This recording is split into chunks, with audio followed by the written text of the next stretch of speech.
Ready, Annie? Say go. Well, how's the first verse, do you know? Go.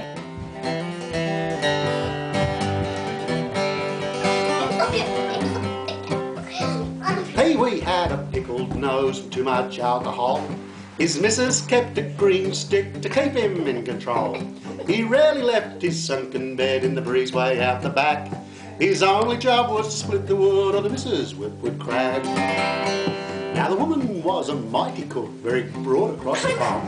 The station kids, black and white, were allowed to call her mum.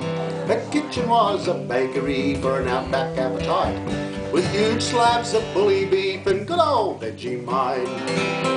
While some of the men were bachelors, some of the men were none, it didn't worry the station cook, she'd feed the bloody lot. Visitors from the Isa or tourists in a bus, with a huge pot of strong tea and a minimum of buzz.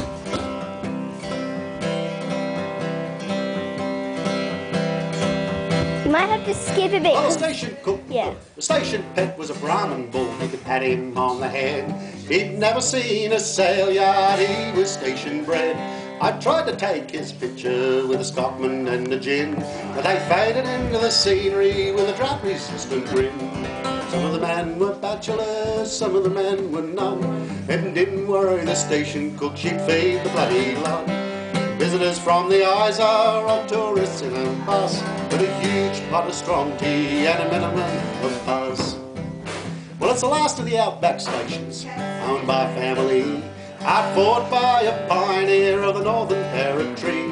And I hope it don't get swallowed up by public company and fade into the heat haze of outback history. Because some of the men were bachelors, some of the men were none, and didn't worry the station cook, she'd feed the bloody lot. Visitors from the Isa or tourists in a bus, with a huge pot of strong tea and a minimum of buzz.